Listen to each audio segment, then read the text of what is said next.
Salve, salve, senhoras e senhores! Salve, salve, bebuns e bem boas deste nosso Brasil, dantes muitíssimo mais varonil. E hoje é um episódio especial das boas e baratas do Azarão.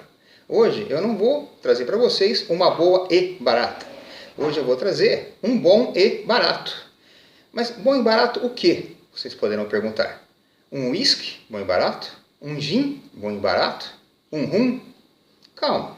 Já já o bom e barato em questão vai aparecer. Mas antes, como é de costume, senta que lá vem história. E vocês já sabem, quem vem aqui de vez em quando, que a história não é uma história assim despropositada, aleatória, gratuita. É uma história que está relacionada com o produto barato e compensador que eu sempre trago, aqui. Quando eu fiquei sabendo desse bom e barato essa semana, já já eu vou mostrar, a primeira pessoa que me veio na cabeça foi o Jânio Quadros. Sim, de novo, o Jânio Quadros. Quando o assunto é relacionado à birita, o Jânio Quadros ele faz parte da memória afetiva. Acho que de qualquer um que tenha a minha idade, para mais. Bom, para quem não sabe, o Jânio Quadros, ele foi, talvez, não tenho certeza, mas talvez, o presidente que menos tempo passou no poder. Ele ficou de janeiro até agosto de 61. Finzinho de janeiro, finzinho de agosto de 61. E renunciou, segundo ele, devido a forças ocultas que já assombravam o Planalto lá naquela época. Algumas fontes preferem dizer que ele falou não forças ocultas, e sim forças terríveis. Mas como ele nunca revelou que forças são essas, elas continuam, portanto, ocultas. O Jânio, ele era professor de português das antigas. Primeiro, do tempo que ser professor tinha que obedecer à liturgia do cargo. Não que nem hoje que o cara vai dar aula de bermuda, camiseta, chinelo de dedo. Isso não é professor para mim. O Jânio era professor das antigas. E professor de português das antigas. Naquela época o cara tinha que saber tudo da última flor do Lácio, essa inculta e bela. Até latim devia ter que saber. E o Jânio realmente ele era professor das antigas. Fora todos esses predicados, ele era conhecido, era um notório alcoólatra. Não um bebum de ficar em boteco, de ficar bebendo pinga em balcão. Não. Ele era realmente um alcoólatra na acepção da palavra. Um adorador da birita. Um apreciador. E sabendo dessa sua predileção por álcool, uma vez um repórter, numa festa, numa recepção, sabendo que sempre também que se cutucava o Jânio, ele respondia à altura, ele respondia com uma frase de efeito, uma sacada que ficava folclórica. Aliás, o Jânio, eu ia dizer até que ele foi um dos alcoólatras assim, mais notórios da nossa história recente. Mas nem dá para dizer história em relação ao Jânio. Está mais para o nosso folclore recente. O Jânio era uma figura folclórica. Então sempre que ele cutucava, ele se saía com uma frase de efeito. Esse repórter chegou para ele, numa festa, numa recepção, em alguma cerimônia oficial, sei lá, e falou: presidente, por que é que o senhor bebe? E o Jânio respondeu, na lata, do alto de sua mesóclise, porque o Jânio, ele era o presidente das mesóclises. Ele disse: bebo porque é líquido, se fosse sólido, comê-lo-ia. Essa frase é célebre, ficou para sempre gravada nos anais, não no meu, mas da história. Nem o Jânio, com todo o brilhantismo e sagacidade que lhe eram peculiares, ele podia supor o quão profética foi essa sua frase. Se fosse sólido, comê-lo-ia. Porque hoje, meus amigos, é possível você comer uma cerveja, você mastigar um copo de cerveja. Porra, mas que porra é essa, Zarão? Calma que eu vou chegar lá. Uma coisa que já existe há muito tempo, décadas talvez ou mais, é o chamado pão líquido da Bavária. Tem uma Bavária, uma região da Alemanha, e tem lá uma cidade da Bavária onde existe uma cerveja, não vou lembrar o nome, o tipo da cerveja, que é uma cerveja muito mais encorpada, é uma cerveja densa. Ela tem uma quantidade de carboidratos muito maior do que uma cerveja normal. A quantidade de álcool é ligeiramente maior, não chega a ser significativo, mas a quantidade de carboidratos é muito, muito maior. O que faz com que ela tenha um valor nutricional e calórico muito semelhante a um pãozinho, um pão francês, um cacetinho, que nem fala no Rio Grande do Sul, ou um pão de sal, que nem fala em Minas, ou só pão, como alguém fala na França mesmo. E nessa região é comum as pessoas lá, logo no café da manhã, assim que acordam, substituírem. Ao invés de comer aquele pãozinho, toma lá uma latinha do pão líquido da Bavária. Né? E é até mais prático. Porque se você come um pão, aquela coisa toda, você tem que passar um fio dental, dar trabalho. Tomou o pão líquido da Bavária, dá uma enxaguadinha na boca, dá um tapinha lá com a escova, beleza, tá prático. Tá? Então, o pão líquido da Bavária já existe há muito tempo. Né? Agora, o que eu não sabia que existia já é a cerveja sólida. Sim, essa para mim novidade. O pão líquido da Bavária, tranquilo, já sabia da existência. Agora, e a cerveja sólida? Bom, essa semana aqui saiu uma reportagem que causou um certo furor, um certo burburinho entre o meio da birita. Né? 3, 4 amigos mandaram essa reportagem para mim, eles acham que eu tenho cara de bebum. Que foi o seguinte, uma tal de Proteste, não sei do que se trata, uma empresa aí de testes, né? Ela fez os testes com vários pães de forma no Brasil, marcas conhecidas, e ela constatou que muitos desses pães têm um teor alcoólico elevado, que inclusive os 5 primeiros, basta que a pessoa coma 2 fatias ou menos para que ela seja pega no teste do bafômetro. Dentro desses pães, né, o campeão de teor alcoólico, esse é o bom e barato, finalmente, é o Visconti. Esse aqui é o pão de forma campeão de teor alcoólico. Segundo a Proteste, ele tem 3,37% de álcool na sua composição. 3,5% para 4,5%, que é mais ou menos o normal de uma latinha, você vê que não é uma diferença. Ele, segundo ela, é bem alcoólico. Tá? Depois vem o Balduco, com um pouquinho, e vem o Wickbold, que não chega a 1. E ela fala que, de qualquer maneira, basta que você coma 2 fatias, ou até menos, né, dependendo da coisa, para você ser pego no bafômetro. Né?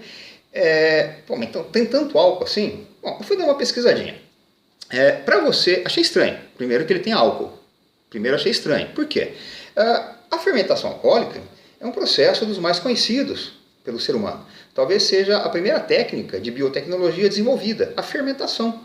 Né? Você pega lá um fungo, o Saccharomyces cerevisiae, coloca esse fungo em contato com um substrato orgânico, uma matéria orgânica, que seja rica em açúcares, em carboidratos. Pode ser lá a frutose da uva, no caso do vinho, a sacarose da cana, no caso da pinga ou do álcool para combustível, né?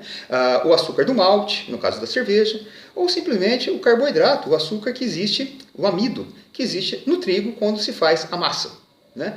E também quando a gente faz pão em casa, a gente sempre põe um pouquinho de açúcar aqui para acelerar o processo. Mas só o amido do trigo já seria o suficiente. Bom, o fungo, ele vai lá, ele consome esse carboidrato, ele fermenta, ele é um ser anaeróbio, né? Ele vai consumir esse fungo na ausência de oxigênio, e como todo mundo que come alguma coisa, mija e caga depois, o fungo não é diferente.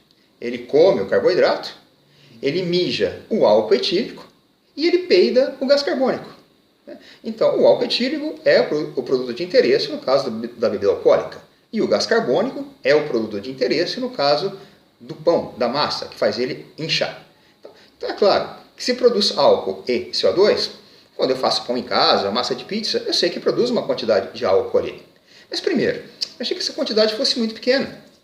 Né? E ela é muito pequena, a quantidade de açúcar é muito pequena. E ainda que fosse grande, quando você leva essa massa ao forno, pode ter o álcool que quiser. 200 graus do forno ou mais, isso evapora tudo. Foi o que eu pensava, por isso achei estranho. Fui ler a reportagem. E o que eu vi na reportagem é o seguinte, que não é bem o álcool da fermentação. Que essas empresas, para conservar o pão mais tempo, para evitar que ele mofe dentro da embalagem, elas borrifam por cima dele conservantes químicos. E esses conservantes, eles não são hidrossolúveis, eles não se dissolvem em água. Esses conservantes são dissolvidos em álcool e assim borrifados. Então o álcool, na verdade, ele vem não da fermentação, esse vai embora mesmo. Né? Ele vem desses conservantes. Né? E o Wickbold, ele é o campeão deles. Tá, mas pega no bafômetro? Fui pesquisar, aí que eu fui pesquisar. Para você ser pego no bafômetro, o limite permitido diz que é 0,44 gramas de álcool no teu bafo. Bom, mas isso é muito ou é pouco? Isso é muito, muito, muito pouco. Para você ter uma ideia, fui pesquisar também, uma latinha de cerveja de 350 ml, numa graduação alcoólica perto de 5%, ela tem 14 gramas. 0,44 é o limite. Ou seja, uma latinha de cerveja, ela tem aproximadamente 30 vezes mais álcool do que o limite. É muito pouco. Seria você pegar uma latinha e tomar 10 ml de cerveja para você ficar no limite. 10 ml é um copo de café por 5. É muito, muito pouco. Quer dizer, tomou lá uns remedinhos homeopáticos. Muitos são diluídos em álcool. Umas gotinhas. O bafômetro pegou. E não vai adiantar você falar para o guarda, não bebi, são os meus florais de bar. Meu amigo, você vai tomar uma bordoada na cabeça. E no caso do florais de bar, muito mais do que merecido. Própolis, extrato de própolis, fez lá um gargarejinho, engoliu um pouquinho, pegou. É o que basta. Mas, indo ao pão. Esse pão aqui ele fala o seguinte, eu vou usar os dados lá do protesto, 3,37%. Ele diz aqui que uma porção ele considera 50 gramas. O equivalente a 2 fatias. Está aqui em algum lugar. Está aqui. Né? Então, uma porção ele considera 50 gramas, 2 fatias. E ele diz que aqui tem 8 porções. Portanto, 16 fatias. 400 gramas no total.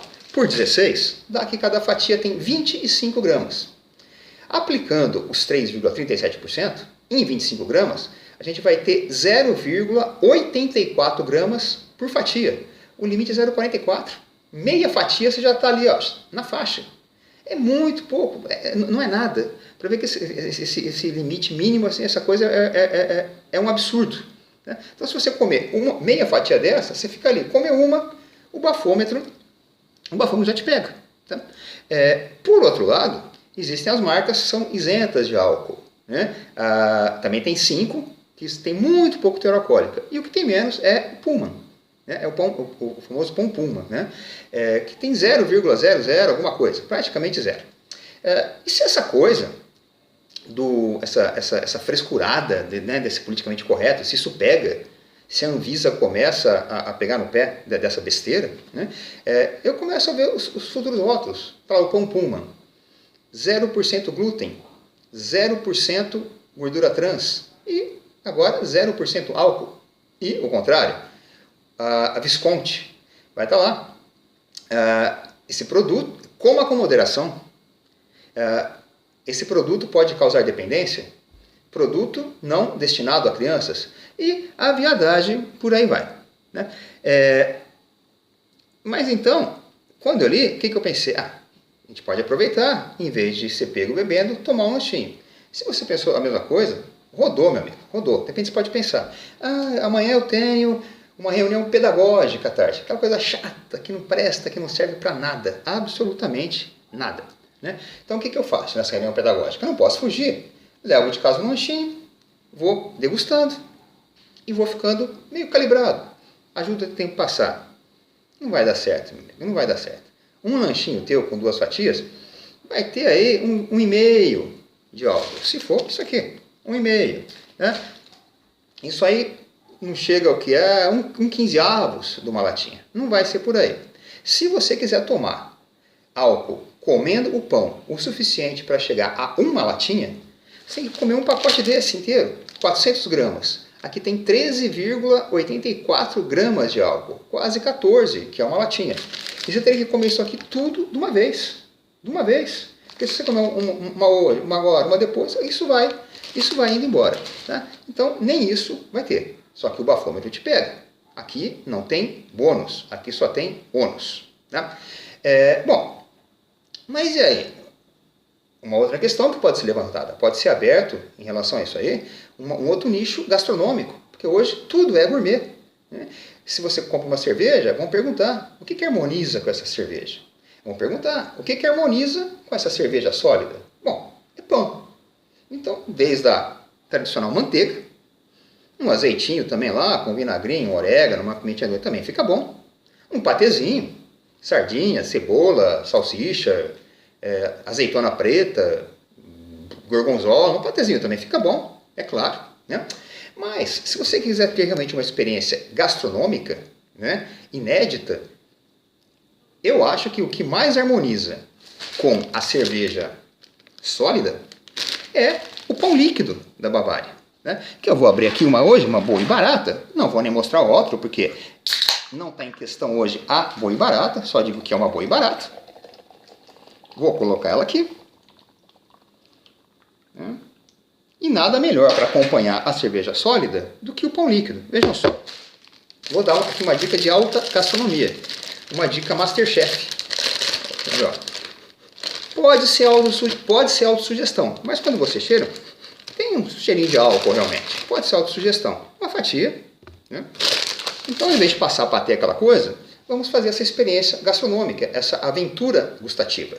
Vamos comer a cerveja sólida com o pão líquido da Bavária. Pegar um pedacinho, né? E vamos. Você, meu amigo, que faz tempo que não molha o biscoito, aproveita aqui e molha o pão. Vamos lá. Cerveja sólida, pão líquido. Molhou. Olha lá. Vamos ver. Fica muito bom, meu amigo. Fica muito, muito bom. Lá. Molhou. Deixou molhar. Degustou. E a cerveja em duas texturas. A sólida e a líquida. Realmente é a melhor harmonização que pode haver, né? Então, tá aqui, se você quiser consumir uma cerveja feita o Jânio Quadros, você pode agora comeloer à vontade. É só você comprar aqui esse pão Visconde, 3,37. Um troço inteiro desse dá uma latinha, mas enfim, só por curiosidade mesmo. E não estou zoando não, ficou bom mesmo. Ficou bom mesmo, ó. Vamos lá, molhar de novo.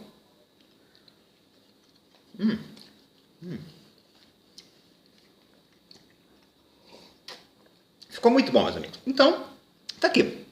Recomendo, né? Uma boa e barata e um bom e barato. Um pão líquido e uma cerveja sólida.